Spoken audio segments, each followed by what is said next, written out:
webinar, where today we're talking all things kind of HMO, if that makes sense. And I suppose really the plan for today is to start looking at kind of why HMOs. We're going to look at the marketplace, we're going to look at financials, and we're then going to have a little look at how can we find the most interesting opportunities. How can we find opportunities that we can really add value and really kind of make the best returns out of them? So that's kind of our plan for today. And to kind of help me answer that question, I'm delighted to introduce my guest, which is Matt Baker. Hey, Matt, how you doing? Hey, Paul. I'm very well, thank you. Thank you for being here. Well, for having me. So the reason I invited Matt to talk to us today, so Matt is an investor and developer in his own right. He's got a really nice property portfolio himself. And he then has a mentorship where he helps people develop HMOs in the kind of same way that he's doing it himself. He's the co-founder of a company called the HMO Platform, and he also has this sort of property company, Scott Baker Properties, for his own investment portfolio. And obviously he came to speak to us back in May last year, kind of as the world kind of kicked off into COVID and all this kind of strange stuff. And we thought we'd better get him back and have a further chat. And of course, you're now a father as well, Matt, aren't you? So so kind of the world's changed a little bit since we last spoke to you. Yeah, I've been kind of enforced lockdown. Absolutely. So let's kind of jump into HMOs. Matt, kind of, I suppose before we start, kind of what is it sort of about HMOs that kind of excites you? Kind of what, why is it HMOs kind of such a big thing for you? Hi, sorry. What was that? I missed that. I just had a quick tech glitch. So yeah, I don't know if that's my end or your end. Actually, we'll kind of hope that doesn't happen again. But so what I was asking is kind of why HMOs? Kind of what is it about HMOs that kind of gets you excited? Well, HMOs are just amazing places to have as an investment. They just turn over amazing amounts of money. As an opportunity for creating houses and for people to live in, that's a beautiful. It's a great opportunity to be able to house many people in one building. We're not talking, hundreds of people that cramming people in. We're talking about creating really beautiful spaces where people can live and share and can really have a lifestyle and a community by being around others. So that's one reason why I absolutely love it. But I've got some slides on this if you would like me to share. Yeah. Let's kind of let's have a look at that. Yeah, absolutely. Okay. There we go. Technology effortless. Look at that. Hey, look at that. There we go. Indeed. So yeah, how to find the best HMO opportunities in the most exciting market of our lifetimes. I absolutely love the opportunities that are going to be out there in the coming years. But as you say, why HMOs? Kind of covered it. But from our perspective, our vision is to create a positive impact on the HMO and co-living communities across the UK. Well, actually, I need to update this because we've now got global visions of being able to do this through a few different opportunities that we're working on, which creates lifelong peace of mind for both landlord and tenant. So it's at a high level, as I said, there's that huge opportunity to be able to impact people's lives. And one thing that we love is focusing on goals, and we like to align with the global goals. So we have chosen 2 of these from the UN. This is the global goals for sustainable development, number 8 and number 11, which is that decent work and economic growth. We're a business. We love to create great business, as all of you in this room will as well. And also, we being in property, we think it's really important to be responsible, create sustainable cities and communities, and shared living in HMOs is that a huge opportunity to be able to do that. Yeah, totally. Especially kind of in today's marketplace as well, but I guess we'll kind of come on to that in a second, won't we? Definitely. And I just wanted to share some images of the types of projects that we do, just to give you a bit of context. So we don't do massive developments. We do smaller ones, a small scale co-living and HMOs. So for example, if you look at the top left, that's an 8-bedroom shared house. If you look on the bottom left, that's a mixed use commercial and 4-bedroom shared house. If you look in the middle, that's a 21-bedroom shared house. So those are the types of projects we do, taking unloved buildings and converting them. In fact, that one in the middle on the right-hand side used to be a cannabis farm, which is now a 7-person shared home. Not let to students, because I might still be. I didn't say that. Sorry, I didn't say. Obviously, there's a story there, isn't there, Paul? Probably. Maybe for another day. Don't know. But you asked about some of the financials. I'm going to put that there. I'm going to come back to this project a few times throughout what I've got prepared for today, and a few different examples. But this project, you asked about why HMOs. Yeah. So there's an increased demand for certain things, because 2020 people's mindset shifted, and I think if we ignore that, then we're going to fall into difficulties, because there are people that are still operating in the premise that life is going to go back to normal and people are going to be the same as they were. It's not. I don't think it's going to be like that, because the world has changed. We've probably brought forward what was happening anyway, and the pandemic kind of jolted us all into change, like work from home, all these types of things which were on the way, but had to happen in 2020. So if we think about what people want in shared housing, well, there's increased demand for higher quality, because people are staying in their homes more. Then it's not like they're going out to work, coming home, and then only spending 7 hours sleeping in the room. They're actually spending a high proportion of their time in the property, so they want it to be a lot more more homely. And self-contained facilities, there's an increase for that based on people have needing to self-isolate, and there's more of an awareness of hygiene and sharing facilities. So the demand for ensuite rooms, for example, has gone through the roof in 2020. I predicted it would, and I think that's plain to be seen. But if you think about the economics of why HMOs, the average age of a first-time buyer is now 34. Nice. So that's increased quite a lot. It's increased 6 years. So it used to be 28 about 10, 15 years ago, and now it's increased to 34. And that's going to get higher and higher. Yeah. So what we are going to see is that people are living in rented accommodation for longer. So that's they probably start renting at the age of, if they're students, maybe 18 or 20. So there's a good 15 years of potential for young people to be renting. And if you look at 2020, you've got people that maybe chose to live in a 1-bedroom flat, and they have just had a miserable time of it because they can't go out and see anyone. They're not mixing, so they're very, very lonely. So and also there's this potential that there might be a bit of a recession. People may be clamoring for jobs, which means that the affordability of 1-bedroom flats and what independent living has as a cost, it means that people probably are going to be moving down into more of an affordable, all-inclusive option. So there's this kind of perfect storm whereby over the next 6 to 12 months, there's going to be a huge input into high-quality shared living. So that general demand for co-living next level HMOs is just going to rise. Totally. And I guess kind of there's also that sort of general market kind of flavor as well, where you've got kind of new use classes, you've got new PD rights, you've got expiring PD rights, that population in lockdown, you say, with that kind of 1-bedrooms, it's just kind of this perfect storm kind of brewing, isn't there, in many ways, sort of sat in the background. Yeah, definitely. And I think when you pull it all together, we see a market which is forming kind of this type of kind of curve. It's like an upside down bell curve, really, whereby in the middle you've got this commoditized marketplace where you've got lots of shared houses which look the same. They're like beige boxes and vanilla kind of a magnolia paint, maybe the old grey feature wall. So something which is not unique, and there's a price war. So in the middle, that's where the profitability is a lot lower. We're also seeing a shift to social housing, and HMOs do fit in social housing as well, and you can create good quality, functional and nice homes in social housing, whereby governments and charities pay.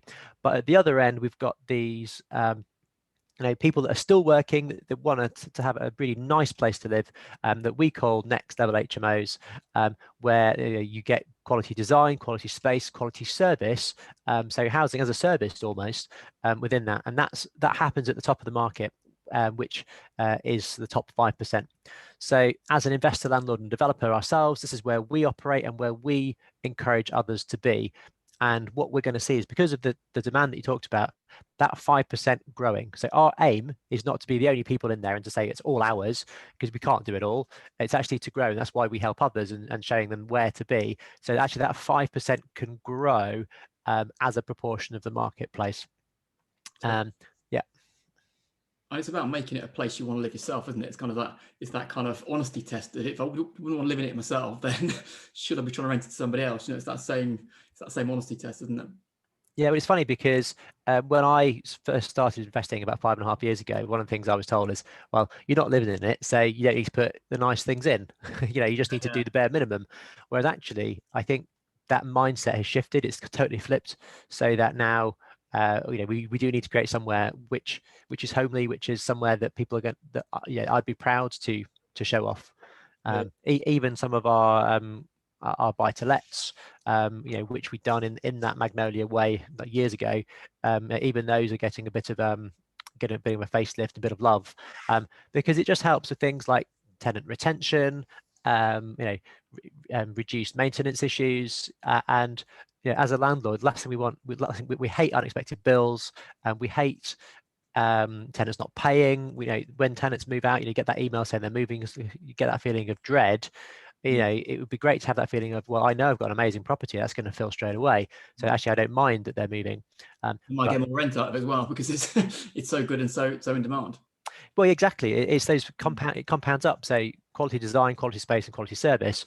To be honest, any business should be focusing on these elements. Totally. And I think most businesses are, except businesses in the property industry. Actually, I think that's kind of where the point is that I don't see the property industry putting the customer first. I see landlords and tenants, and landlords want to beat tenants up to make sure they pay the rent and this sort of stuff. I think the world is moving a bit towards that, but I don't think that the majority of the property industry is thinking in this way, which is saying that the tenant is my customer, the customer is what drives my revenues, that's what pays my bills, that's what drives my profit levels. And therefore I put that person and not think of the tenant, sitting in the commercial space as being a business that I just don't care about. If you think about the people behind it, then that's a really powerful place. And everything else, every retail company across the world thinks about the customer and puts them first, or tries to. And yet the property industry is kind of hasn't quite. It's all focused on the asset. It's all focused on the property. Whereas we hear that quote, property is a people business, but most people are still forgetting that. So there's definitely a move towards it, and we're seeing a lot of things on social media about some really good quality projects and properties, but that's still the huge minority in this country. So yeah, if you're out there looking at things going, wow, the world has changed, HMOs now look beautiful. No, they don't. On the whole, no, they don't. And they should, but they don't all. They should, yeah. Yeah, fabulous. Cool. So let's kind of move on. So why is an HMO attractive? Well, I've just put together some numbers based on that project that I showed you earlier, that 8-bed HMO. It's got a 1-bed flat. So I've got 3 slides. I've got one example where we don't use a mortgage. And so I know some people don't like to leverage, some people do like to leverage. So I've got a few examples so you can see why, regardless of which option you go, they're still a really good asset to be in. So if we purchase that property for 147, which we did, the refurb was just over £250,000. So it was a decent amount of work, and that building pretty much fell down internally and was rebuilt, and a basement tanked going into the loft. So quite a lot of work. This is like your heavy refurb. It's back to brickwork and everything back there, in effect. Back to brick. The roof came off completely, was re-roofed, and all the internal walls were not very structurally sound. So we actually took the only walls that were still standing were the front and the side. Everything else got rebuilt, which is why that one was a hefty, as you say, heavy refurb. Yeah. Cool. But rental wise, it's just shy of 4,000. Well, in fact, that gross rent is it's just about £5,000 a month on that property. Management costs bills and maintenance are the main things that we take into account, which gives us a cash flow of just over £3,000 a month there with no mortgage. Yep. I was getting confused there because I was like, that's not how much money we make because we've got a mortgage on it. That's the next slide. Yes. So if you look at that, it was valued up at 483,000. And again, I'm going to come back to how we get those values a bit later on. But if you look at the yields, that's a 9.7% yield on cost and an 8% yield on value. So, better than putting the money in the bank, first and foremost. Then if we look at if we were to have a mortgage on it, then things start to get a little bit more exciting. So our yield goes up because we've now got a less kind of money in there. So 40% yield on cost, 12.4% yield on value. So, and most importantly, our return on cash has rocketed up to just over 50%. There's a few things that I've simplified the numbers, so things are not as high as this in reality, but as you can see, 50% is an amazing place to aim for, but anywhere over 20%, generally people are going, yes, I'm really happy. So that's if it was mortgaged. Now, when we chatted the other day, you suggested that it might be quite nice to see how much cash and how you might move cash through a deal like this. Yeah, totally. So I popped together sort of the question that was kind of going through my head is that if you're investing and you've got that 8% initial kind of yield in effect off the final building, how much of that cost can you borrow? Because obviously debt isn't costing 8% at the moment; it's kind of costing less than that. And then kind of how does the money stage through that? So how much money have you got to put down at the start relative to, and then when you kind of put that money down, what kind of yield are you making off the back of that? It's kind of to explain that 50% return on cash invested in effect. Kind of that's what I kind of want to get across, which I'll let you explain. No worries. Brilliant. Here's what I made earlier. Brilliant. Here's what I made earlier, exactly. So there's two options here. The reason why I've got the first one is because this is how we did it. So on this project, we did bridge plus cash because it didn't have the full planning in place on day one. So the reason why we get the uplift is because of a commercial valuation. I'm going to look at that a bit later on. I'm sure if you're in the commercial world, you'll know all about these. But in the residential world, this is that kind of that crossover between what is a residential property and what is classed as a commercial property, which has a cash flow. So we didn't have the full planning in place. We got it after we'd done majority of the works, but we obviously had planning in place to do the works. We weren't doing anything illegally or against planning. So in terms of the stages of the planning that you went through, in effect. Yeah, so it's a staged planning process, which you need to do in a certain order in order to get them. But again, I've got information on that a bit later on. So purchase price was 147. So we got a bridge against that, 75%. So 110, which means that actually we need quite a hefty amount of cash, which was about 290. So we raised that. Part of it was the JV partner raised some of that, and then we had investors come in as well. It was refinanced at 75%. Loan to value based on a commercial value of 483, and then left just under £40,000 left in. Now I've left the cost of finance out of this just for the ease of the calculation. So there are interest costs, etc., as well to take into account. Just because I know people figures. Basically, you paid 400 grand to refurbish the building. It was worth 480 at the end. Yeah. Through that process, you borrowed 110 grand at the start. Yeah. To pay towards the 400 grand, you put the other 300 in yourself in effect, but then you're able to refinance it to 360 grand out of 400 you spent. So there's 40 grand left in it. You got a loan of 360 grand, but an end value of 480. Yeah.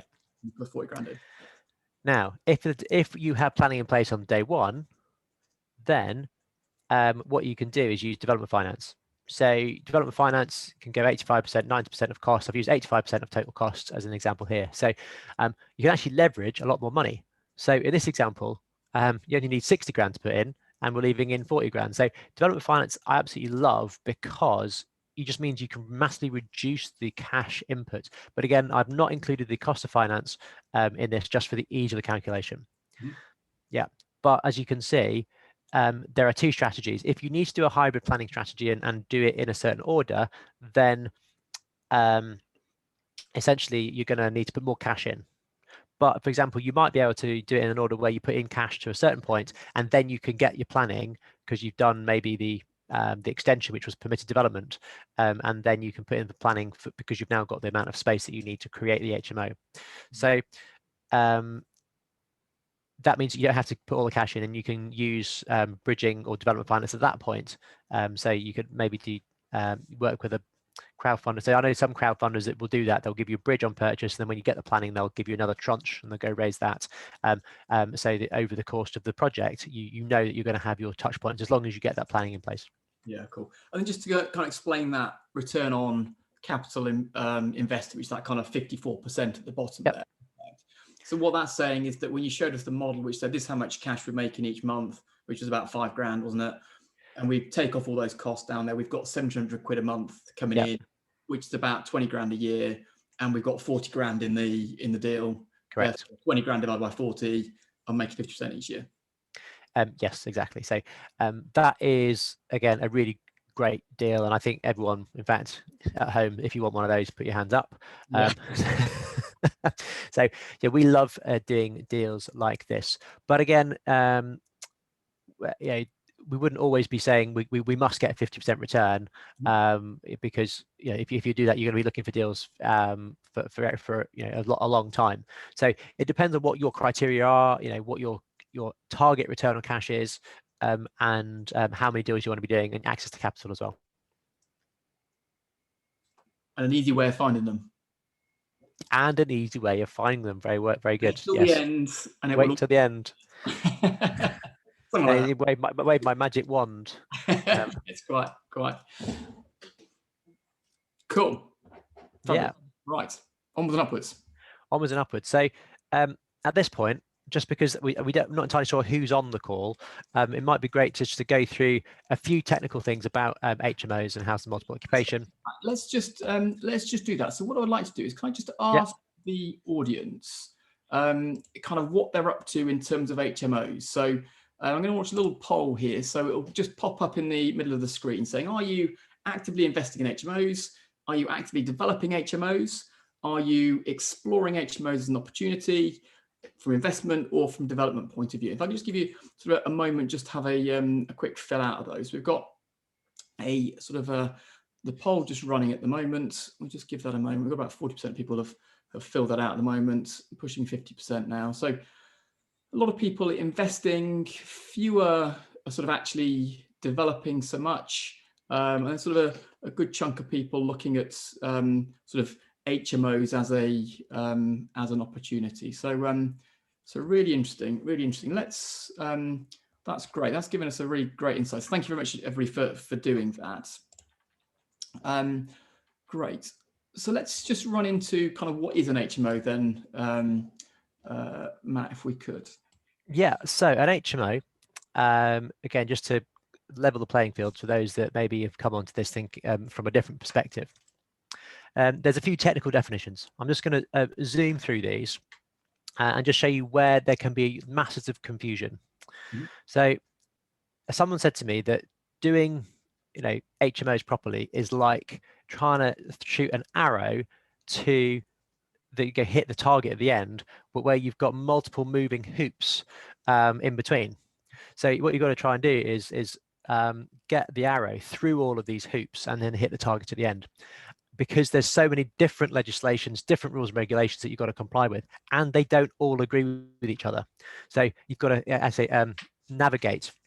So the first one, which is the key one, which is that national definition of an HMO, so which is an entire house, or flat, which is let to 3 or more tenants who are not from one household, for example, a family, and who share a kitchen, bathroom, or toilet. So that's my pre-seed version of what an HMO is.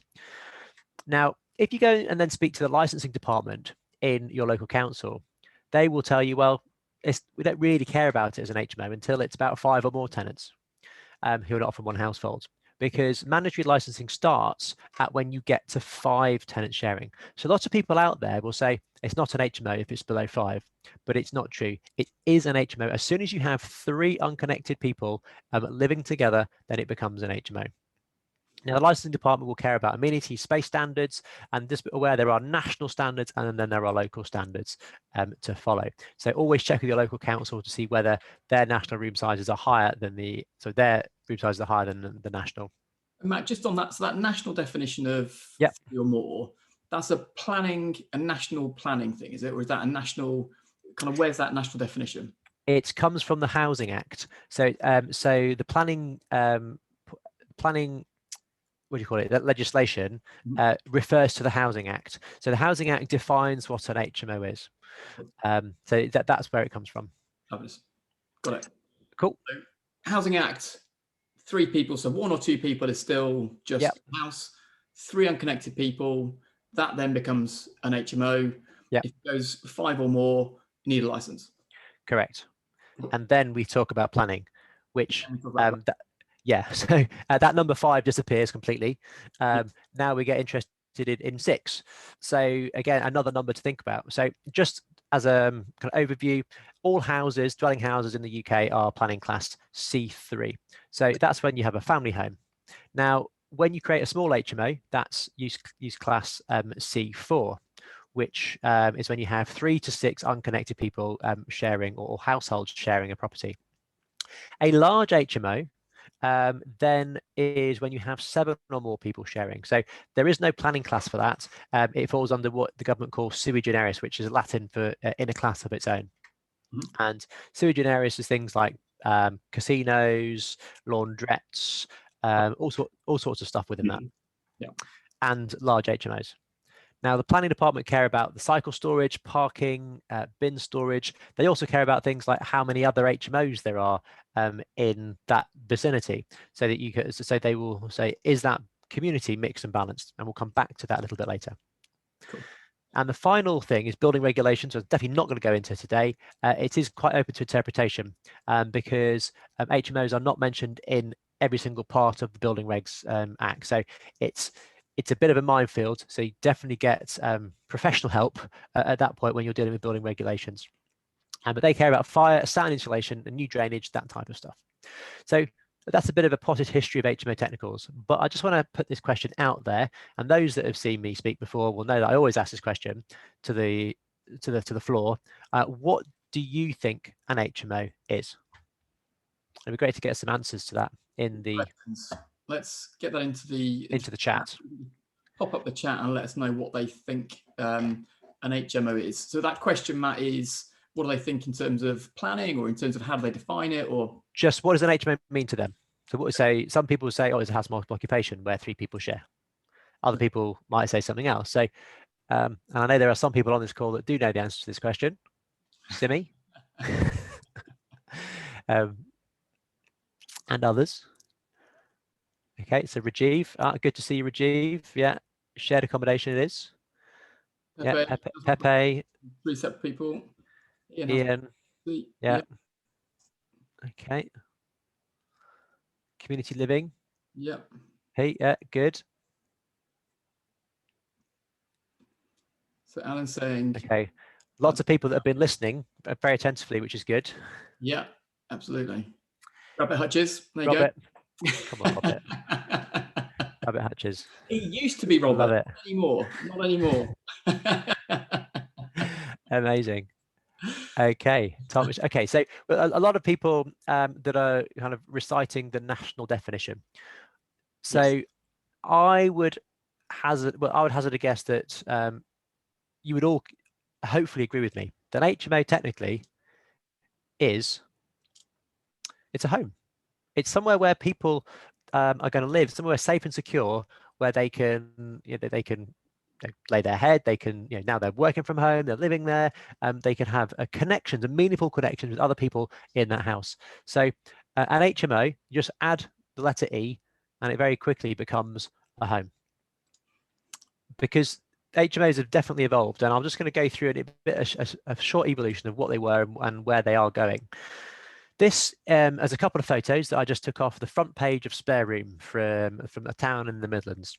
And I apologize if I've borrowed these from you, and if you're on the call, I'm about to pick out these photos. This is how not to do HMOs. Some of you might be thinking, well, they look all right. Yeah, they've got white walls. It's got the floor looks okay. It's got a fireplace that looks nice. It's got a nice double bed. Kitchen, it's all right. Maybe you could give it a lick of paint. The tiles are a bit dated, but you think about it. is that homely? The picture on the left doesn't look like a bedroom that I would want to live in. It's got no bedding on the bed, first and foremost. It's got no TV on the wall. That flooring is just going to die very quickly. Is that when you drop something on it, you get water in it, it bubbles up. Yeah, that is really cheap laminate flooring. So there are ways that you can do this without spending a fortune, but you can make it a lot more appealing to your potential customers, your tenant. So here's a bit of an evolution. On the one on the left was my very first HMO that I did. As you can see, it's still, it looks all right. Yeah, I was very proud of it when I did it, but it's very masculine because I chose everything, and I'm not a designer. I thought, it was back in about 4.5 years ago when doing grey feature walls was all the rage. All you need to do is do a great feature wall, put a furniture pack in it, put a really colourful image on the wall, and in my head, because my head's quite compartmentalized, I was like, that is it. That's going to look really good, and we're going to rent it out. And we did. This was one of the best on the market 4.5 years ago. Then the market evolves. Way better than the previous photo, though, isn't it? I mean, it is way, way, way better than the previous photo. We're definitely, because we also invest in the marketing, so we make sure we've got great photos and videos, so that that's the first rule is to be able to attract people into your rooms. If you want to get high quality rents and high quality tenants and high value tenants, then we need high quality marketing. So some people will, and I've done this in the past, I've scrimped on photos because I thought, oh, I don't need to do it. And I regretted it. I've done it twice now, and I regretted it both times. The second time, I forgot that I regretted it the first time, and I'll never ever scrimp on photos again, because it just makes your life hard. Because if you have to go back and do it, you've had then people living in it, and it never looks quite the same. Yeah. So the one on the right was my third HMO. Slightly larger, it's got a desk in it. We thought about putting some greenery in there. Again, it's a furniture pack, so you will see this furniture in other people's HMOs in this same configuration. But then we move forward to one that we did in 2019. This is a 4-bedroom property. As you can see, it's a large communal living space for 4 people. There's a sofa here, there's a TV on the wall here, there's another seating area just where the photographer is, and a very large dining kitchen for 4 people, and some more thought behind the photos. I'd like to live in a house like this. So the design and the space is evolving. And then if we look at one which we did last year, as you can see, it's so much more thought behind the design. So we now have an interior designer in-house who we work with all the time, because that gives us that extra edge, which means that every project we do can be unique, can be different, unique to us, and therefore be attractive to incoming tenants. And I guess, sorry to go off piece, Matt, but I guess kind of if you're thinking of letting a building, it's going through a sales funnel, isn't it? You've got to attract people from the outside world to come and want to look at it, and you want to just, in effect, your marketing particularly just saying, would you like to come and have a viewing of this? And then if it presents in the way the pictures present, then you're going to let it. And you want to be in that, you want your set of particulars to be in the top 3 they go and look at, and not just be the 4th one, don't you? Because if we're going to do 3 viewings, I need to make sure my building's as part of that. That's how I'm going to drive the highest rents. I'm going to keep my voice down, and how I'm going to drive the highest returns out of it. Interesting you said the top 3 there, because we do a national shared living survey once a year, and the results of last year's one was that people will not look at more than 3 properties, and they're 50% likely to take the first one they see. Yeah. So that first bit of marketing that you do is so important, because if you are the first house that they go into, it's only likely they're going to go see another couple, but also they're 50% likely, well, they're more likely to take yours. Yeah. So you've got 25%, you've got 50. So exactly. You want to get the top 3. You want to be the first one that they view. So you got to be responsive, and you got to be in that top 3. So just be aware of that. If people want to get a download of that survey, they can actually. If they go to sharedlivingsurvey.co.uk, you can download that for free. It's really interesting info. Yeah, cool. But essentially, I liken it to this. So that on the left is the beige box, and before 1998, all computers were the same. You had this. You had Dell. You had Hewlett Packard, Microsoft, all coming together to create something which was revolutionizing the way that we did work, and it was amazing. But they were all the same, and there was nothing unique about each one. You had all these bits and bobs you had to plug into them, and which meant that it was a very commoditized marketplace. The prices kept coming down and down and down. If you look at the price of personal computers and laptops today, they are very low. You can get a laptop for 150 quid now, 500 quid. And then in 1998, Steve Jobs comes out and says, well, actually, I'm going to do something slightly differently. I'm going to focus on the user experience and what it's like to operate a personal computer. And they took that word away. They gave it a name. It's called the iMac, because the iMac G3 back in 1998. It's all in one box. So you don't need to buy add-ons, no hard drives, no none of that. So you don't need to upgrade it. You could just, it's all in one box. You just turn it on and it works. And well, should work. Yeah. And it's nice, see-through, it's colorful. So it's a lot of thought about the design, that user experience. And if you think about the profit margins on the beige box, they were going down, they were in single figures, and profit margin on the Apple iMac jumped to 22%. So massive increase in profitability because of that. If you look at if you compare your PC now to your Mac now, there's a massive price difference, but they're still outselling. People queue outside the iStore when we were able to queue, the Apple Store, to be able to get the brand new iPhone, the brand new Mac, because they understand how customers think and react. So that's the same thought process we want to have when we're doing our HMOs. We want to be in that top 5%. Creating something which is unique to the market. People say the HMO market is saturated.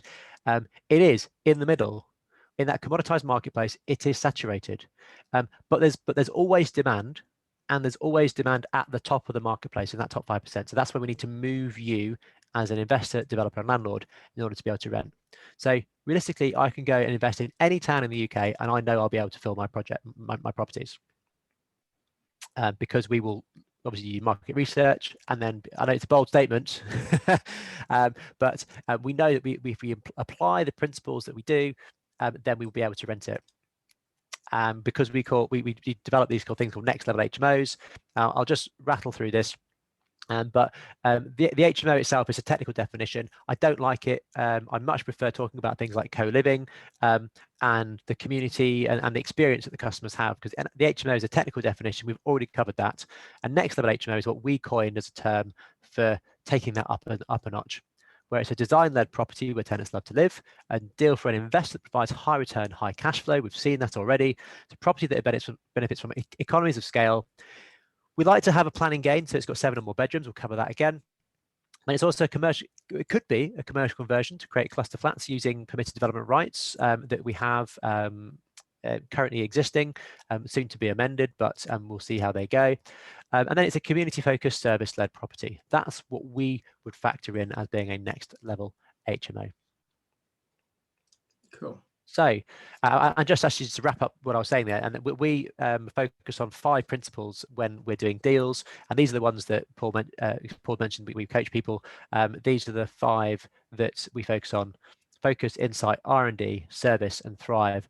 If you get these elements right in your business, then you'll have an amazing HMO and co-living asset base that's going to deliver for you time and time again. Cool. Yes. Oh, well, yeah, I kind of covered this one, haven't I? We talked about large properties. Actually, this is quite important because we're going to cover the benefits of getting planning permission. But more rooms you have in the property, the more turnover. There's a benefit to it. It requires planning permission, which means it's going to become a commercial asset rather than just a house. It's that planning gain with that capital uplift, as I was saying. So that just summarizes what I mean by why we would go larger with 7+. Yeah.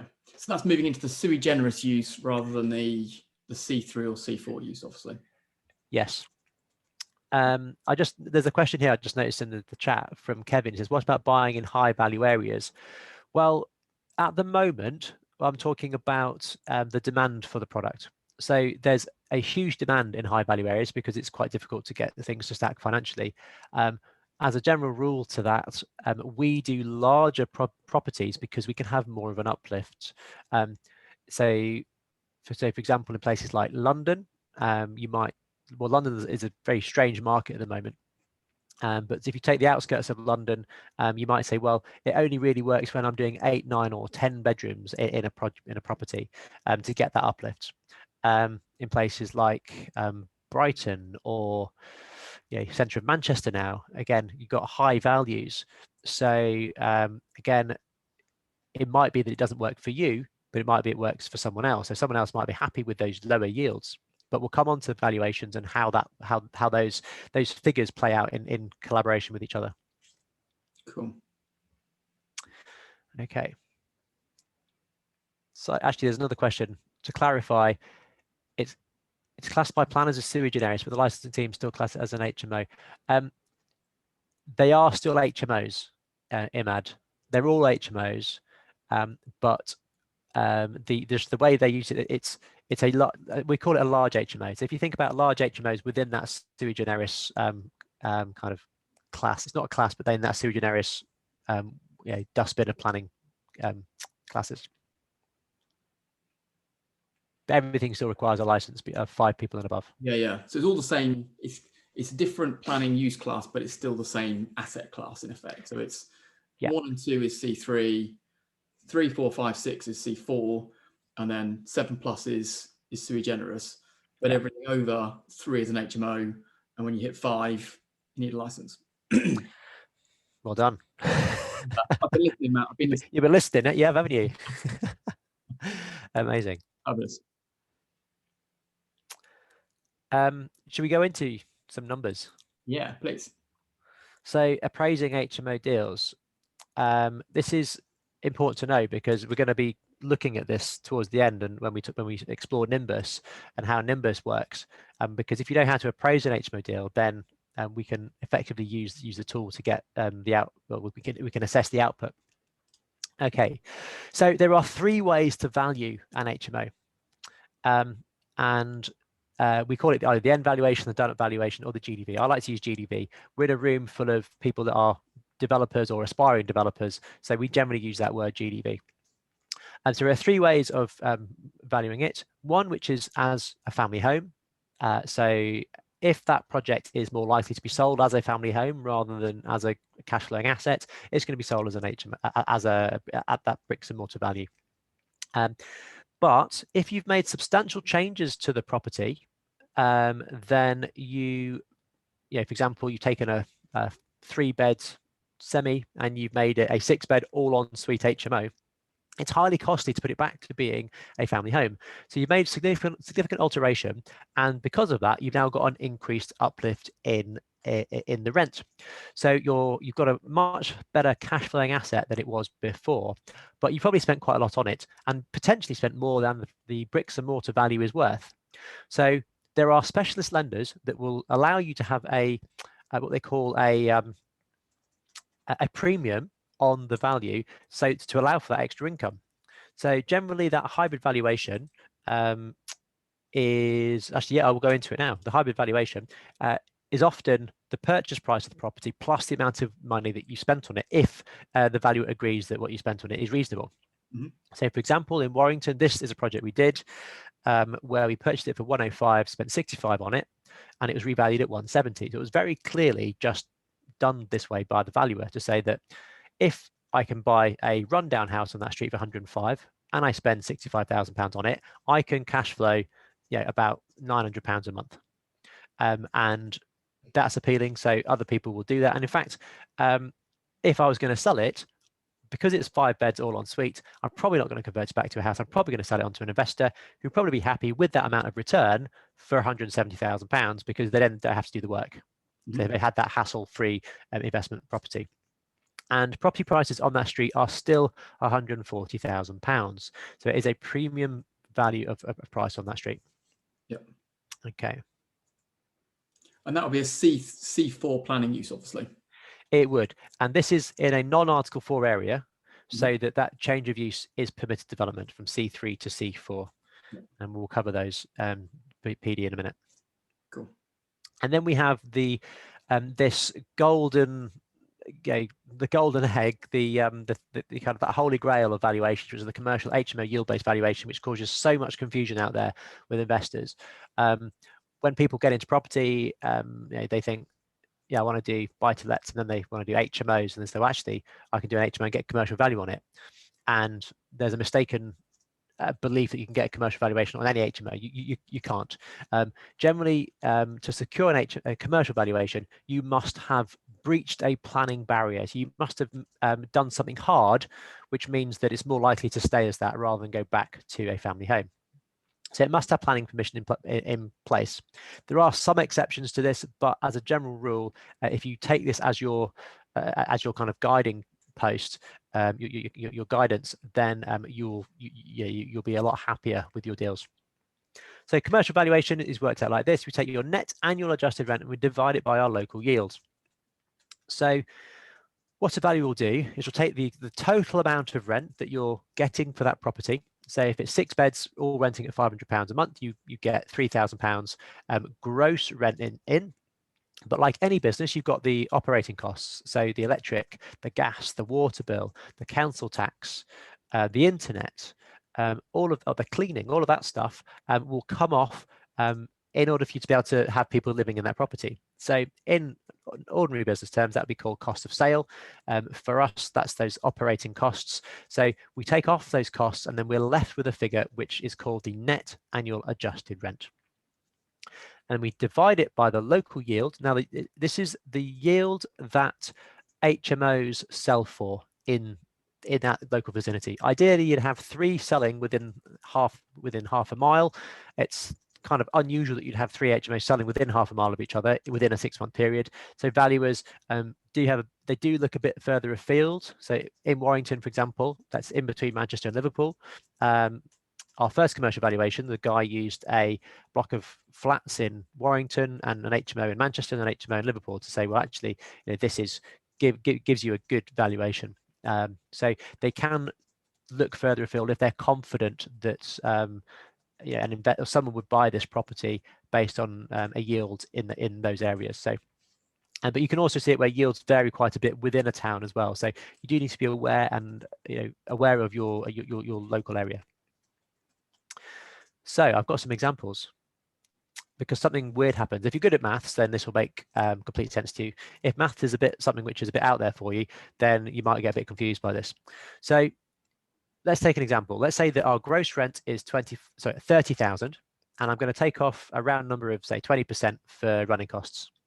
So that's 6,000, which leaves me with 24,000, the net annual adjusted rent up here. And for example, for argument's sake, let's say that the selling yield of HMOs, the net selling yield is 10%, which means that if we divide it by 10%, we get a value of £240,000. Okay. Matt, when you do that, when you go find that 10% yield, is that any HMO or is that only commercial HMO? So everything with 7 or more units in it? I would look at any HMO because generally what I'm doing is I'm putting an argument together to a valuer to say that this is what I believe the value of the property is. Whenever I've done that, I've included any HMO. So even if it's not a commercial one, I do include it. To be completely, and also if you think about the valuer, they've got to use any evidence they can to be able to come up with that yield.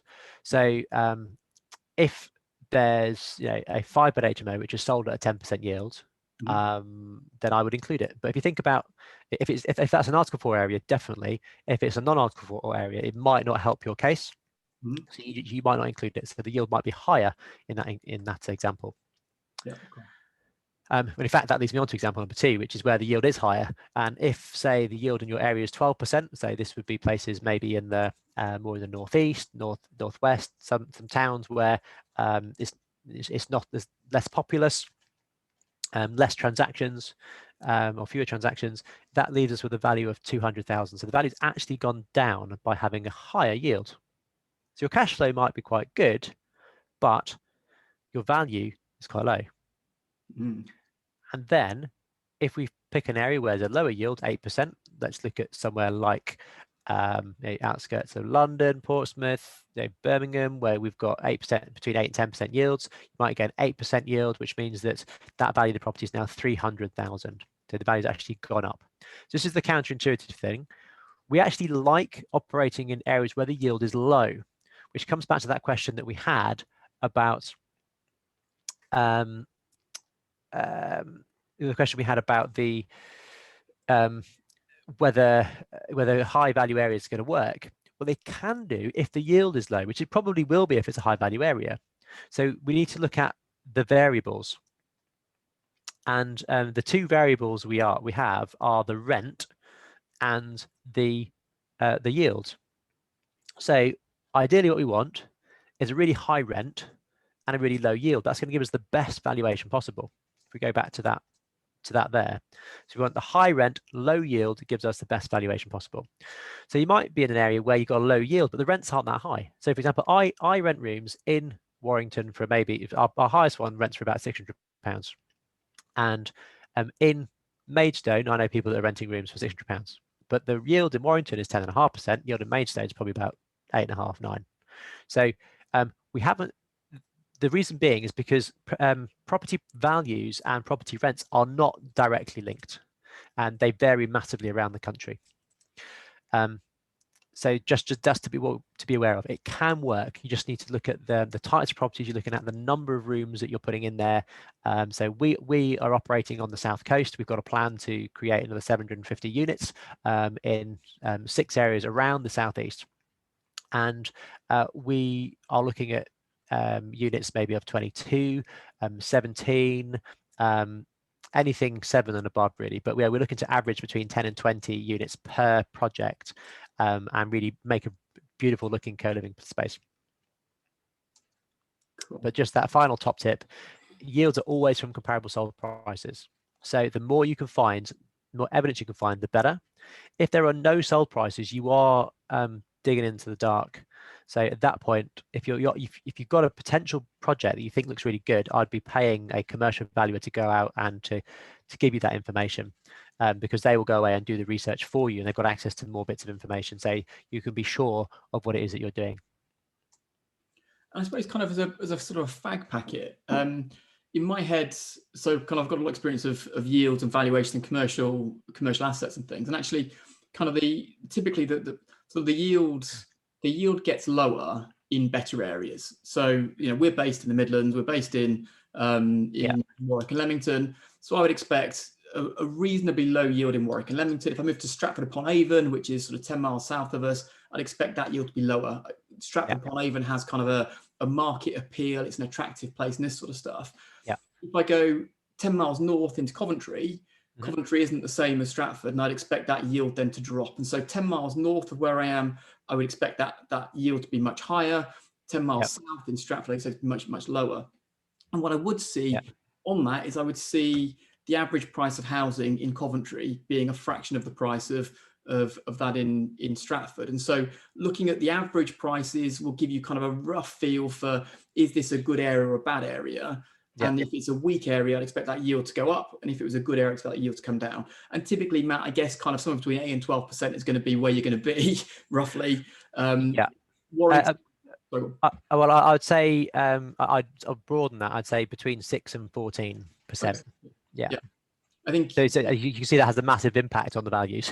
It's twice the price, isn't it? Really. So it's really looking at the sort of the quality of the area. The better the quality of the area, the lower that yield. So maybe in Stratford, I might be expecting that 6%. Maybe in Leamington, I'm expecting kind of 7.5, 8. As you say, going to Warrington, where those values probably about sort of residentially probably about half, if not sort of a third of the price of somewhere like Leamington, and that's when you start pushing out towards that sort of 10, 11, 12% yield. No, definitely. And I think something to be aware of is that you also have to take into account the demand as well. So somewhere like Stratford, you think, right, what is the demand here? How many people are there that are going to be living in shared houses? And the valuers will look at this. I've just seen a comment up from Nick saying that there's limited comparable sold prices for large HMOs, which is true, which is part of the issue. So they have to look at a wide number of measures than just the sold prices, which is why, if there's any doubt, speak to a commercial valuer in order to get some sense check. But you can do some really great deals and more than double the value of your property through the planning permission and the works that you do. So as you can see, we do this regularly through that process. And if there are limited comparable sold prices for large HMOs, just do one and sell one. Find someone who wants one and doesn't want to do the work, and you agree a sale price, say, right, it's going to be a 6% yield, thank you very much, and you do it and you sell it. So that's part of our strategy for the next couple of years, is we're going to sell 25% of what we do. So if you want a ready-made HMO, we can help you with that in the next couple of years, but you'll be buying it at the full commercial value, because we would then be looking to I want to say fix the market. It's not fixing the market, it's just proving that the market is where it is, and the valuer might be happy to give you that valuation, but can't justify it through their stats. So the more evidence that you can help to give them, the better. Cool. There's a comment in the chat from Nick saying, how do we find these? Nimbus only looks at residential comps. Well, until now. It's your magic wand. Yes, quite. There's been some data people in the background waving wands and stuff, and we'll show you some magic in a minute. Yeah, cool. So moving on. Oh yes, I was going to show you that property. This is the one that we did for 147 and bought from 147, valued at 483. This is the 8-bed. Yep. And I've just got some pictures, because I know we're property people. We like to see what happens. So that's it before. It was an office, as you can see. It was an office in a residential street. It's an end terrace, double fronted office. And that's it there. And the floor plan. If you're on a phone, I apologize, you won't be able to see this. If you're on a big telly, then you'll be able to see it. But I'll just give you an idea of the type of projects that you can do. So before we bought it, well, as we bought it, it was just a ground and first floor. There was a basement which had good head height, and there was head height in the loft as well, but they weren't usable spaces apart from just storage. So what we decided to do was to convert the ground floor into 2 bedrooms. So you go in the front door, you turn right, you've got bedroom 1, bedroom 2, both en suite. Excuse me, these bedrooms are about between 12 and 14 square meters, plus the ensuite. And we turn left, and we've got this really large lounge, kitchen, diner. So we've got space where a few people can cook at once. We've got a space where a few people can eat at once, and we've got a space where a few people can sit down and enjoy watching the movie or the footy together. So as a co-living space, it's got that. It ticks the box of being able to have community within that building. Then we go up the stairs. We've got 1, 2, 3, 4 ensuite bedrooms. Then we go up again down to here. And then we've got another 1, 2 bedrooms. These are almost studio flats here, because they're the decent size. This one on the left here has definitely got that space. It's got that box dormer on the back.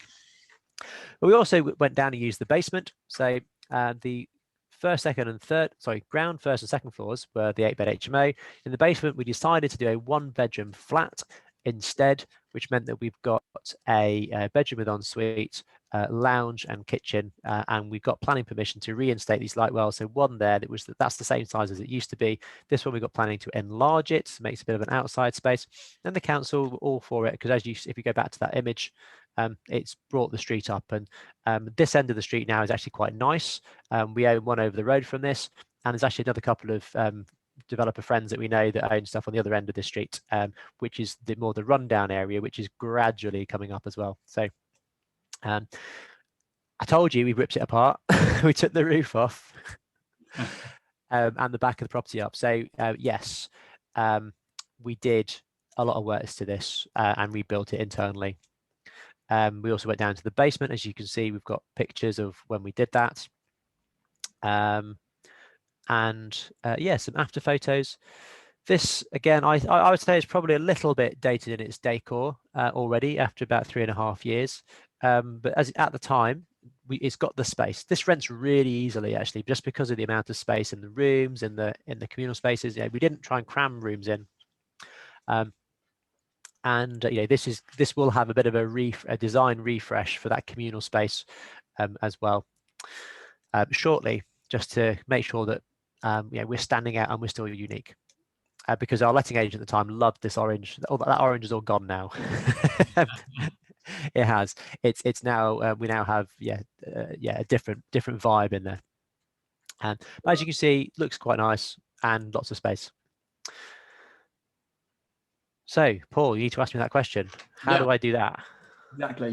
Exactly. That's a question at all of our lips. How do you do it? Yeah, well, let's go back to basics to begin with. And it's all through that planning permission. So what is the national policy for HMOs? Well, new, hot off the press, there is actually no national policy specifically relating to the control of small HMOs. And in fact, there's the National Planning Policy Framework, paragraph 60 and 61, actually appear to support the increasing the number of small HMOs. And I'll let you read this, but in summary, essentially what they're doing is they need to test what the need is in that area. And if there's a need for shared housing, the council should be supporting those types of applications rather than a blanket refusal. So at the moment, the word HMOs in councils and planning departments, it just gets a massive no, no, no, no, no. Because of that reason, that they can apply to what we do and they can apply to the slums. So it's just a lack of clarity about what's going to happen. And the councils are always a bit hesitant because you can go in and I can go in and say, I've got this amazing HMO, which the idea of this amazing HMO, I want you to go through planning. It's going to be 9 bedrooms. It's going to have all of these facilities, that cinema room. We're going to put a little bit of a gym outside. And the council is like, that's great. Who's managing it long term? So what's that plan? And so we're going to manage it. But they say, okay, what's going to happen when you sell it? So they're concerned about giving permissions where that property may well become a problem in the future. So maybe this isn't the time to talk about co-living planning policies, but because we're talking about basics, but just one thing I want to add is that what I really want to see in the future is more planning policies coming in where it recognizes the management plan and actually say it puts more work on us to prove our case, but it means that that only the better schemes are going to get through. But anyway, the national policy, that's part of the commission basically. Exactly, and it can be conditioned as well. It can be conditioned that it's managed in this way, and if you fall out of that, you can be in breach of your planning, which would affect you from being able to operate. So I'm all for that sort of regulation as long as it's done correctly in the right way. So coming back, there are 2 planning strategies to find HMOs. There's the easy way and the hard way. Let's look at the easy way first of all.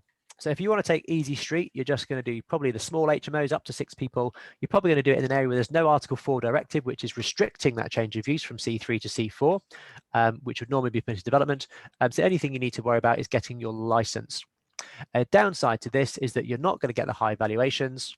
You're going to get your bricks and mortars and your hybrid valuations, but you can do some really nice deals like this. So if you can get some great purchase prices or great deals on properties, if you can if you're happy with a cash flow strategy where you're happy to leave money in and just go say, I'm happy with a 20-25% return, I'm going to do a 4-bed 5-bed HMO in that area, then that's great. But bear in mind that this is the easy way. So most people will go this route, which means that it's going to be harder for you to stand out. It's going to be harder for you to be in the 5% because that market is busier. And when people say the market's saturated, it's because they've taken the easy way, they've gone to an easy area and they've created an HMO and it looks quite nice, but they struggle to rent it. So just be aware of that. Now, the easy way the reason why it is easy is because of the permitted development. Now, we can also do kind of an easy-ish way to get a larger HMO and get commercial valuation through this route by going to a non-Article 4 area, using the easy way to get a 6-bedroom HMO, and then applying for sui generis planning for 7 people. So once you've used all of your permitted development rights, you then go for planning to get that 1 extra person, because for a council to test for 1 extra person is actually really easy. If you go from family home to 8-bed HMO, that's a massive change. It's a lot for the council to consider. Many more reasons they can refuse you. Whereas if you're already 6 people, you're already operating 6-bed HMO, it's showing that there's demand for it in the area. It's showing that the property can cope with it. So to add 1 extra person, is that going to add loads of extra waste? Is it going to add loads of extra parking problems? The answer to that is probably no. So adding 1 extra person is quite easy for them to do. And the great thing about a sui generis is it doesn't actually restrict the number of people. You have to be careful how you do your planning application so that you don't get conditioned or that you don't do yourself into a corner. But for example, you might apply for an 8-bedroom HMO, or sorry, you might go from 6 people to 7 people, or 6 rooms to 7 rooms, and those rooms might be double size. So in theory, you could probably get up to 10 people in there. And in our Warrington one, which I showed you, that we went for change of use from 6 bedrooms to 7, which allows us to have in that about up to 10 people on our license, which means that we can have up to 10 bedrooms with it, because we get that number of people within that property. Because HMO, again, is all about people. Yep. Cool. So the council can assess the effect of one person, and there is something which they may or may not do, which is test the number of HMOs in that area. So there's that density test to see, are there loads of HMOs in that area? Is that a reason we're going to refuse it? Now, that some councils will use it as a test in this example, others won't. But again, if it's something that you really want to be checking to make sure that your planning isn't a problem, well, that isn't a problem for your planning permission. Then we've got the hard way. This is where we take a house to HMO through an Article 4 area, whether it's C4 or sui generis. And because the permitted development right has been removed, we then have to apply for planning, and it's tested against policy. So the application for sui generis use post the first application for the first person. So what you would do here, there's 2 ways of going. You either go C3 to C4, because that's an easy step for them to say yes to, which is probably the main step you want. So then you've kind of gone from a house to HMO. Then you might say, well, I want to go from C4 because I can now get up to 6 people into sui generis. So to go from a house in an Article 4 area to sui generis, you might be advised to go through 2 planning applications to do a step-by-step approach. If the council has a history of approving C3 to sui generis large HMOs, then you might just be happy to do that. And as long as you know what they're going to look at, then so quite often we do go C3 to sui generis, but we operate in areas that we know that the council don't mind that approach, and they're not going to test it any differently from C3 to C4. Which they shouldn't do anyway, but again, it's making that your life easier by doing a step-by-step approach, rather than say, I'm going to go all in and then have to appeal it and end up taking a year to get something which should have taken 3 months. So that is the hard way. Yeah. So you want to know where Article 4 areas are?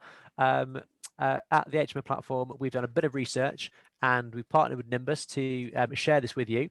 So if you go to bit.ly/Article 4 map, you can download a map of all the Article 4 areas specifically for HMOs in the UK. So that's a free gift for you guys for being here on this, what is now a very rainy afternoon. Cool. So what we have to do is learn the rules and then comply and beat the policy. If you're going to divert from the policy, you have to have a really good reason. And because councils don't like HMOs already, on the whole, that it can be hard to argue a diversion from policy. So the only way that I would take on a project is if I've had the advice from a planning consultant after having done my own research that I'm going to tick all the boxes to comply with policy. That is the way that we can happily buy a house without the planning in place and know that we're going to get it. Because there is an element of planning risk when you do that. But so far, to this point, we've always got our outcome that we intend. So here's the example. Portsmouth is an area that has an Article 4 directive, and they have a supplementary planning document which details all their policies for applying for planning for HMOs. And this is the policy which governs how many they like, and it's about ensuring mixed and balanced communities. I agree with all of this. I don't think there should be a whole street full of HMOs. I think that really detracts from the character of the street. I think communities should be mixed. They should be balanced. And I totally understand why councils brought these things in. So how do they assess it? Well, in Portsmouth, they do this. They have what's called a density test. They identify the area surrounding the application property. So let's say that this is the property that you're applying for, and then you put a ring around it at 50-meter radius. Now, what we'll then do is we'll count the number of properties in that radius, and then we'll count the number of HMOs in that radius, and then we need to ensure that there's less than 10% of the properties in this area are HMOs.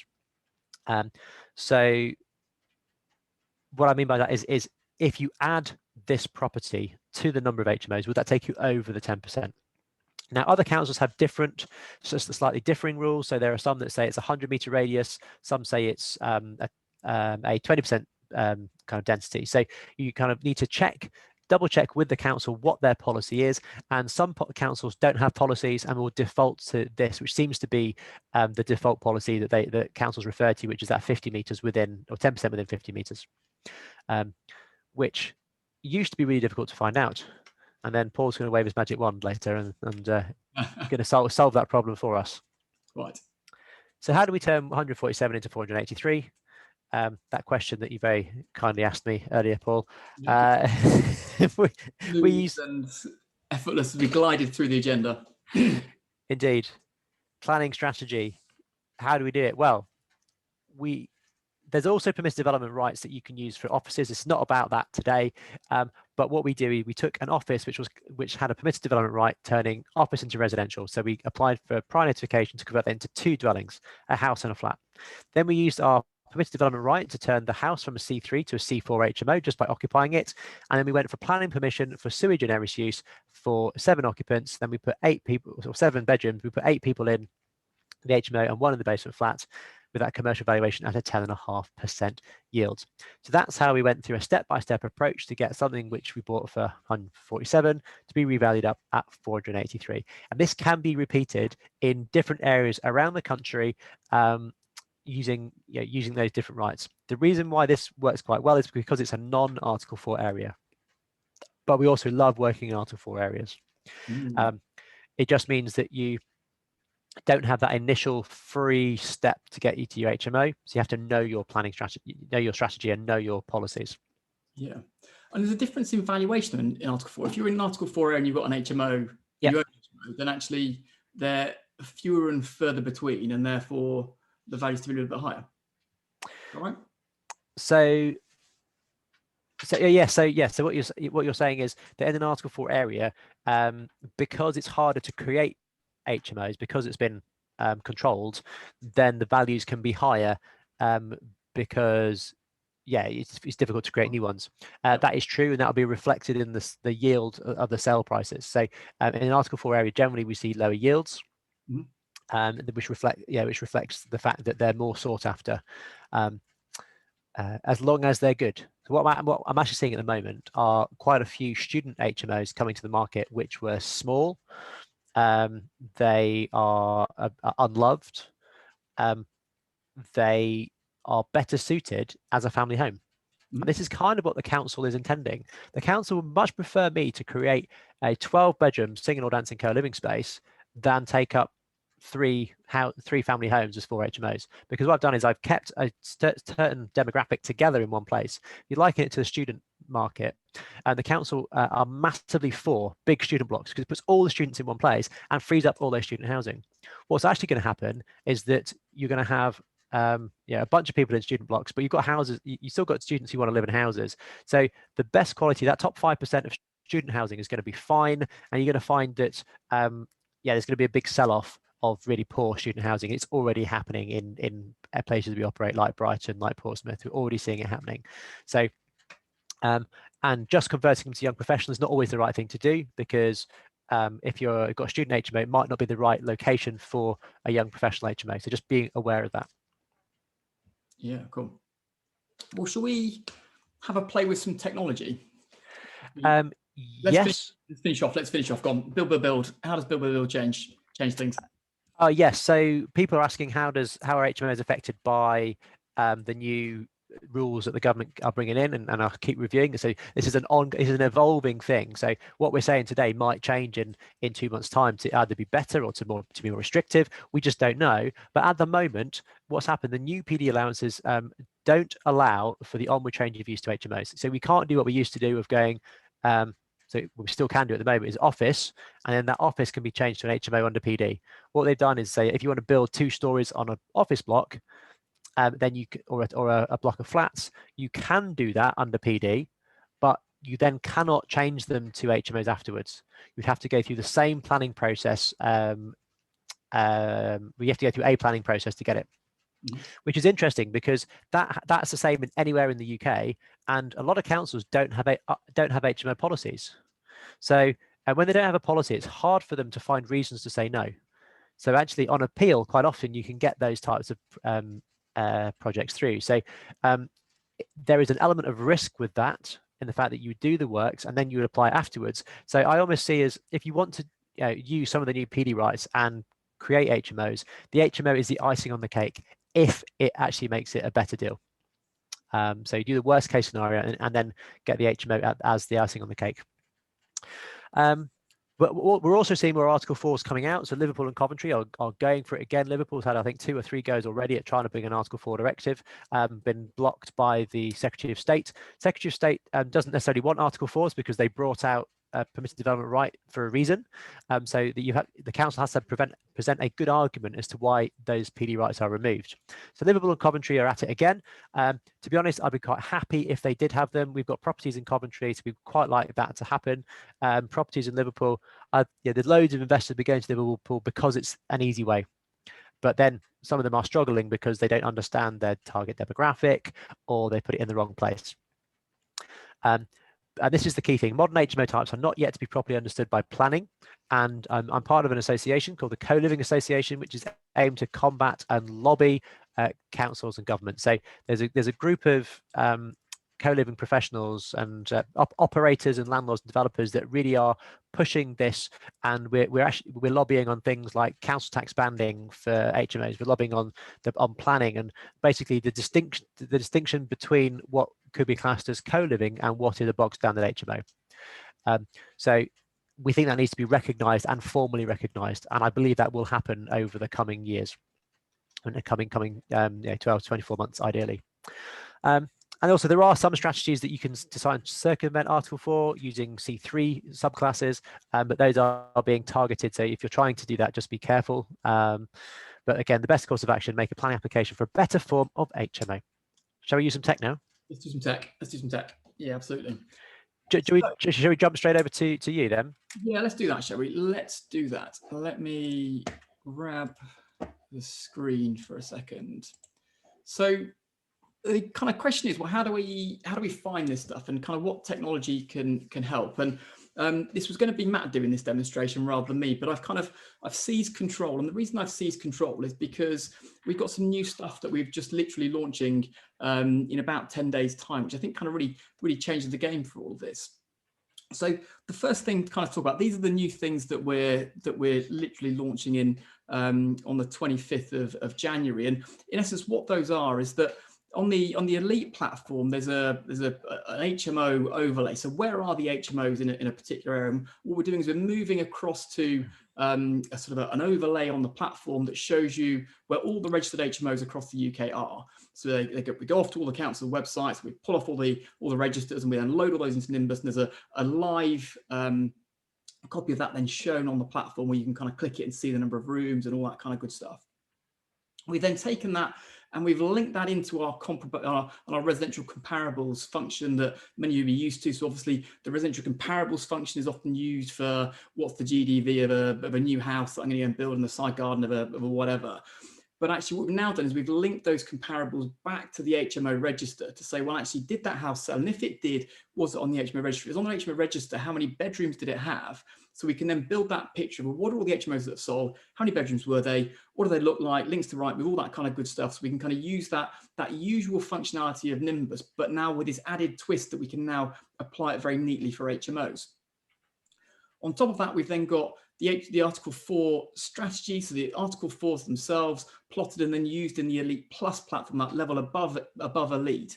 And we've now got 2 strategies that we're launching again on the 25th of July, sorry, 25th of January rather, so 10 days time. And those 2 strategies look at 2 things. The first thing is, if I've got an HMO in an area, then can I then make that bigger? Can I extend that? Can I buy it for what it's currently worth, perhaps on that kind of hybrid valuation that that Matt's been talking about, and then put 3 more rooms into it to then push it into a sui generis use, and off the back of that, drive those yields up, move into a commercial value, thanks very much, and then remortgage off the back of that so I can get my cash back out and go and do it again. So that's strategy number 1, buying existing HMOs, off the existing HMOs, off the HMO register. Which are the ones to go and target, those low density ones? How do we find those? We're going to show you that in a second. And the second one then is saying, well, actually, how do we find a house on a street where there are other HMOs in that street? And then how can we overlay with that this calculation to say, well, actually, if it's an Article 4 area, which of the buildings could I still convert into C4 or indeed sui generis thereafter? Obviously, going through that planning hurdle, which then drives the values up, it kind of gives us that commercial valuation because it's an Article 4 area.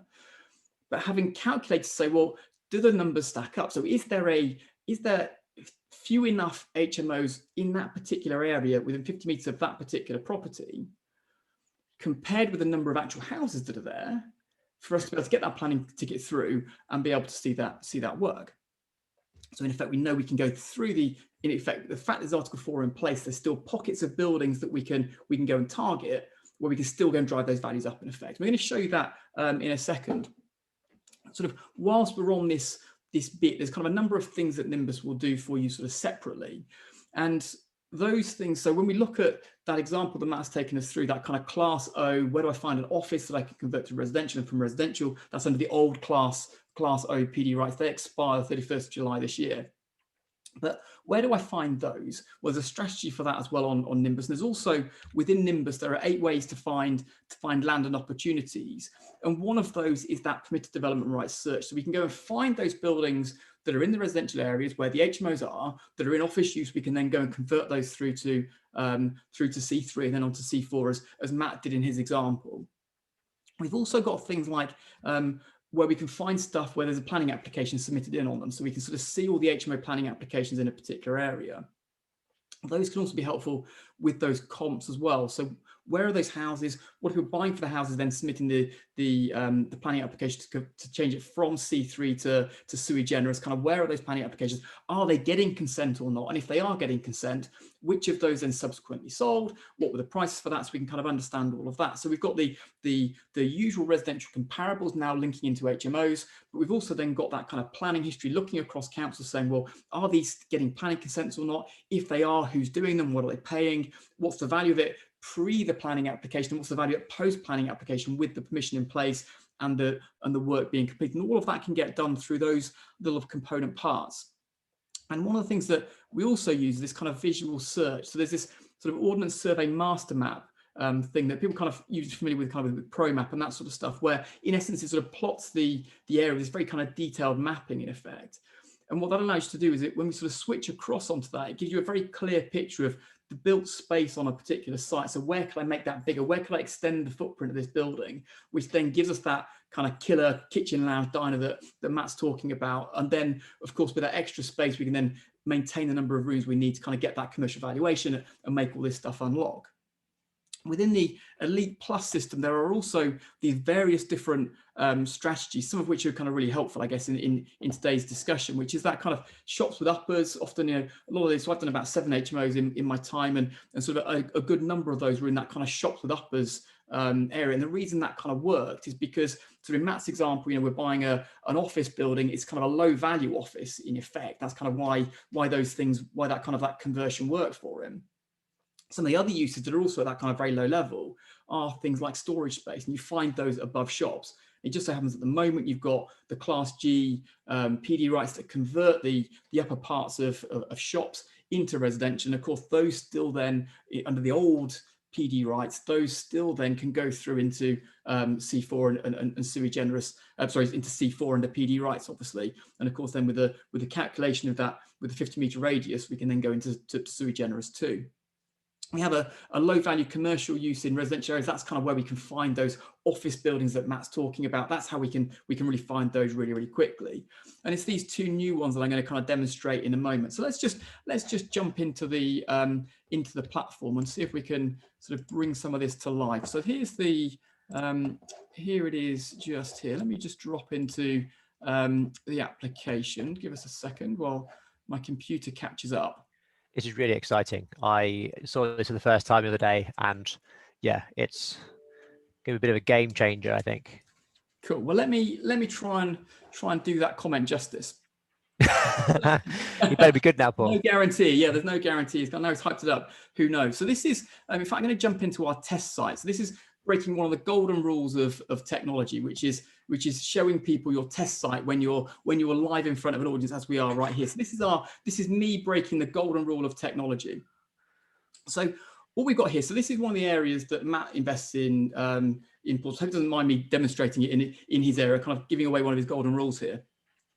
Are we okay here, Matt, or should we go somewhere else? Oh no, we can go in. That's fine. Oh, we've got direct. We prefer us to go to East London. So what we've got, so let me just kind of take it through this sort of stage in effect. So we're looking at Portsmouth here. This is kind of South Coast, Portsmouth. Hope you all kind of know where that is. So here we are down in Portsmouth. Always a little bit slow when we're on Zoom and this sort of stuff. But in essence, what we have now is on the market section of the overlays, you have this little HMO button. So what this does is it takes the HMO register from across the whole of the country, and it plots a little red spot where the HMOs are. So what we can do is we can sort of see around Portsmouth, this is kind of why there's Article 4 in place, is because there's an awful lot of HMOs. It's certainly down the sort of south part of Portsmouth, there's a huge number of them, and that's kind of why the council, I suspect, are trying to protect that. Well, that's the massive student area. So yeah, it's really great because you can very quickly visually see where the densities are without even looking at the numbers. It's very clear to see, okay, so there's low numbers here, high saturation of HMOs here. Yeah, pretty powerful. And in my head, kind of, that's helpful. I sort of try and break it back to first principle. I think it's really helpful if I was going to go and build an HMO. I kind of want to be in an area where I know there's demand for it. And of course, the way I know there's demand for it is there's other stuff there, in effect. And if I can then bring in the top 5% kind of new kind of next level HMO into that, then of course that's then when I'm going to mop up that kind of top end of the marketplace, in effect. So that's the first bit that's kind of really helpful.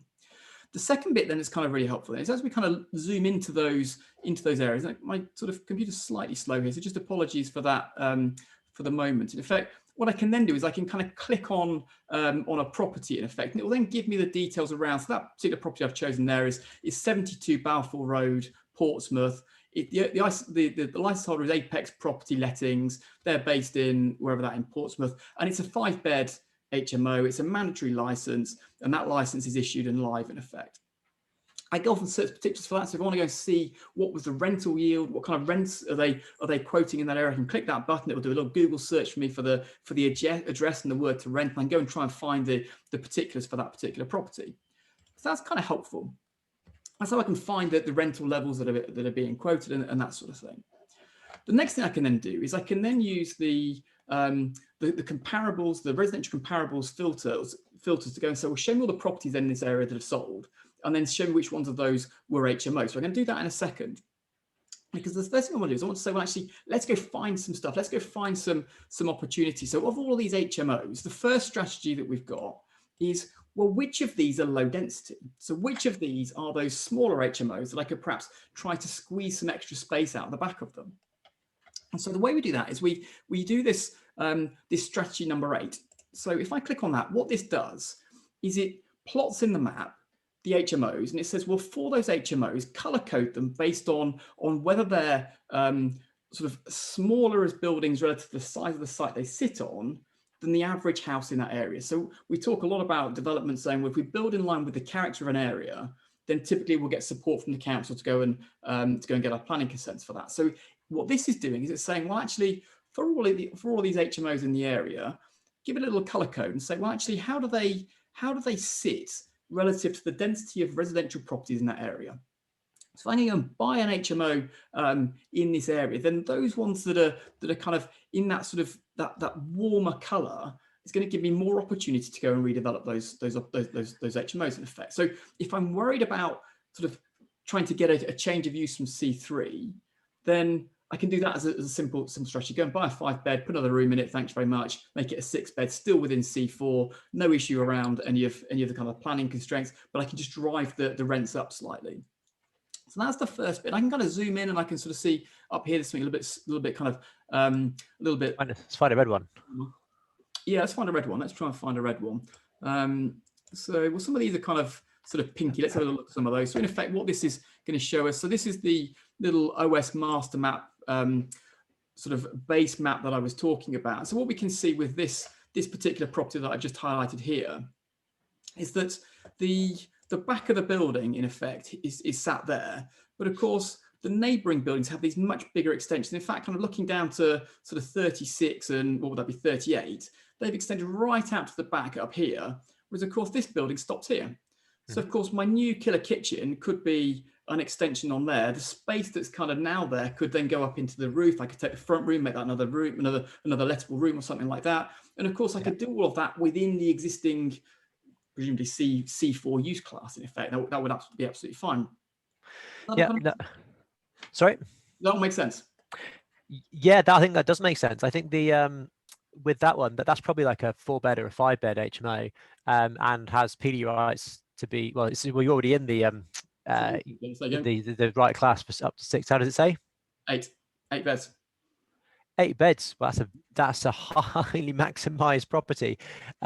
So I would say it's probably not the best quality property then. Sorry if you're on, Mr. Jeremy.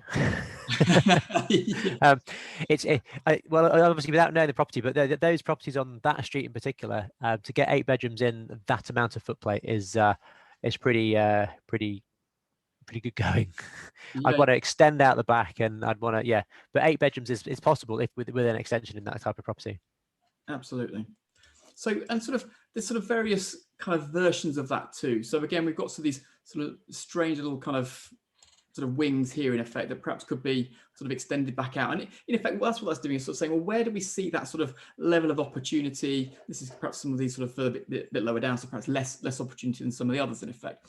So that's kind of taking the existing HMOs. If I was going to go buy an HMO, which ones will I want to go and do? And I can work through the map and work out which ones I'm going to do. There's this kind of workflow function that we have that allows you to very quickly contact owners. So you save the properties that you like into a workflow. You can download that into Excel. As part of that process, you can either take the details of the managing agent of the HMO license holder and write to them, or you can go and buy a title register, which will give you the owner's details. Nimbus then will pull that information together into an Excel spreadsheet for you, so you can just mail merge 100 letters out to owners of these HMOs at a particular low density in an area. Typically, we'd expect to get a 10% response rate to those letters. So if I send 100 letters out, I'll get 10 responses back. It would be a standard letter. It would be one click to go and send all those letters out, in essence, using something like Stamp or Doc Mail or UK Mail or something like that. What that will then do is get you 10 people ringing you back. Half of those will say, I don't want to sell at the moment, thanks very much. But the other half will say, I might well be interested in selling. It's funny you wrote to me at this point in time. I'm interested in selling. So 100 letters goes out. 5 people then will come back and say, let's have a discussion about whether I sell my building to you. That's the typical things we expect. And you do all of that through the workflow, manage that through the process. You can do clever stuff around checking letters and all that kind of stuff, and really interesting stuff. So that's kind of the sort of first strategy, that kind of simple one, buy an existing HMO and extend it. The second one is then where it kind of gets pretty juicy. So the second one, what this does is it runs that exact calculation that Matt's talked about. So when we're in a very sort of busy location, as we are here with lots of HMOs sat around the area, what this is highlighting now, in the same way, it's saying these are low density properties. So what we've got up here, for example, are low density properties that can go much higher in terms of the density of the property. And what it's also done is it's done that calculation. So within 50 meters of that particular property, how many HMOs are there? How many residential properties are there in that location? And therefore, would we then be able to go up through those planning use classes, up from C3 to C4, C4 to sui generis, because we've got that calculation to know that actually we are within policy rather than outside of policy. And the interesting thing about it is that these properties here don't work, and yet this property here does work. And so if I was going to go and buy one, I want the one that my cursor's hovering over rather than the one just the rest of it, because that one I'm going to go all the way through that process, try and get my planning ticket on it, and not get it because I'm going to breach that 10% level. Within all of this, again, we have this little kind of color coding saying, well, actually, which are the ones with a higher opportunity to redevelop in effect. And so what we can quite quickly do is then go and find some of those buildings. So if we just kind of look up at perhaps some of these up here, let's just see what we've got. What we have is sort of these sort of much smaller buildings here relative to perhaps the size of buildings that you can get onto these properties. Here we've got kind of this room around the side of it in effect. Here we have these kind of much sort of a gap here, kind of sort of L-shaped building here, where actually we could quite conceivably develop right down to the back here, because that's what all the other buildings are. So actually, why can't we put a nice a nice square lump onto that and sort of extend that floor plating effect.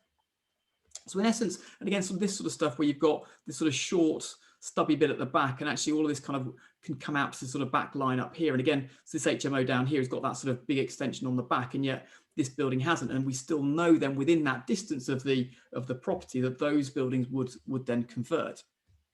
Even better, actually, some of this stuff over here where you have these sort of very small little buildings. And of course, you're buying the existing building itself. In fact, down here is a cracker as well, isn't it? And kind of double the size of it, and that's your kind of old school side garden in effect, where we can drive opportunities into that. So actually, scope there to buy what is probably a 3-bed house, and then put another one on the side and put both of those into a 7-bed HMO, and that calculation obviously works around all of that. So some very easy ways to sort of pull those opportunities out. But of course, what is not the case though is that one then won't work, because of course the sort of the calculation that sits around that area doesn't work.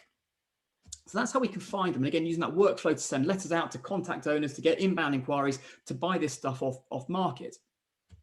And the final bit around all of that then was just linking that back through to, well, once I've got that, what's the value of that particular property? So if I kind of just zoom out a second, I'm going to still plot the HMOs on the map for me. I'm going to click search here so that the system knows where to search.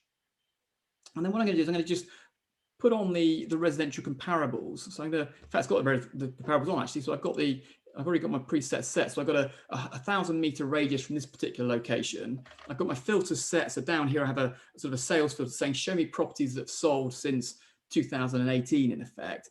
And those have all been plotted on the map. So this is houses, this is flats, this is HMOs, all of it plotted at the same time. I can click on a title, brings the information panel out, which will show me the details of when that particular property sold. So if I just pick out one there, maybe just going to click on that one there. It'll bring the information panel out and show me details around that particular property. There's kind of the details around all of that. And there's the kind of the sales history there telling me when the property sold and what it sold for. But what I can then do is I can export all of that into Excel. So I can download my sales comparables, and then here's my list of all the properties in that area that have sold in the last sort of 3 years. What we've added to that export is this. So what we now have on that export is this. So what we have is we have a new column down here. So there's a house or flat, and this then tells you whether that property when it sold was an HMO. So we can now filter for that and say, well, only show me those properties that have sold that are HMOs in that area. And there's my list. There's the prices they all sold for. And this then links through to the EPC register to say, well, how many bedrooms were those properties? On the far right, then we have a link through to Rightmove, so we can go and see that property if it was marketed on Rightmove and see the particulars around all of that. And we can have a link to Nimbus to go and use the functionality of Nimbus to go and check that building out, look at the outside of it, and really understand all of that. So some very quick ways in which we can now use the new version of Nimbus Maps. This all goes live on the 25th of January, so sort of 10 days time. We have then some interesting stuff that we can perhaps move on to. So this is part of the sort of the new strategies are part of the Elite Plus platform. This is the sort of level up from Elite. We have a launch of this, as I say. So this is going live on the 25th of January. We are taking pre-orders. Literally, this is the first day that we're taking pre-orders for this. And we're offering a 20% discount on that if you sign up before it goes live. So if you sign up by the 22nd of January, you can have 20% off those new features in effect. There's two of them. I said there's the residential to HMO, which is that where do I find a house? Which houses within Portsmouth, for example, could I still convert to residential based on that 50-meter, sorry, to HMO based on that 50-meter radius and the calculation of HMOs relative to the number of residential properties that are there. And then, of course, that strategy A, which is which of the HMOs has potential to extend. So what's the density of that property relative to the average on the street, and where can I then expand that footprint and really drive extra value into that particular property? And that's been a very quick demonstration of the Elite platform and the Elite Plus platform. We've got a webinar tomorrow where Matt's going to come back and see us tomorrow morning at 10 o'clock, and we're going to spend a bit more time. I feel like I've kind of rushed through that quite quickly because we're sort of an hour and 40 minutes into an hour and a half webinar. So I feel like I've rushed through that quite quickly. But if you want to see it tomorrow, we're back in again at 10 o'clock where Matt's going to come back and we'll take you through the sort of step-by-step process around how we do all of that. Equally, if you like what you've seen, you want to kind of get yourself on the pre-order list, then the phone number for the office to go and get yourself booked in for that is there, 01926 355 424. I will launch a poll. Just a quick question there. Just to clarify from some of the guys, is that pricing based on annual membership? What does that cover? Yeah, so you need to be on the annual Elite package to upgrade into Elite Plus, and that's the additional price on top. So the annual package is £1,440, so £1,440 for Elite, and then that price goes on top of that. So you need to be on the if you're on Elite Plus, so if you're on Elite with an annual subscription with us, then you can upgrade for the prices that are shown on there. Cool, thank you. I think that clarifies the question. I'm going to launch a poll. If anybody would like to take advantage of that, I'm going to launch a poll at the same time. And then, Matt, you're also offering a follow-up too, aren't you? So perhaps I can get you to run through that. I am indeed. So I'm also doing a 30-minute strategy call with anyone wants to discuss how to implement these. So I'll put a link in the chat. It'll also come out in the email, whereby we'll run through where you are now, where you want to go, get to, and give you some top tips based around sourcing and developing these types of HMOs. So anything you discussed today, yeah. So I've opened up my diary for the next week or so, next couple of weeks, to be able to speak to as many people as possible. So I know there's been lots of questions that have been coming through which we haven't had time to answer because we only wanted to do the demo. So a call could be a really good way of bottoming that out. Absolutely. So on the poll that I've just launched, the first question there is if you'd like to see Matt and myself running through Nimbus tomorrow morning at 10 o'clock, working through and showing you a bit more detail around the Elite system and the Elite Plus system, then that first question's for you. If you'd like to get on the pre-order of the HMO strategy, I think, Matt, you've taken a few of these, haven't you, yourself?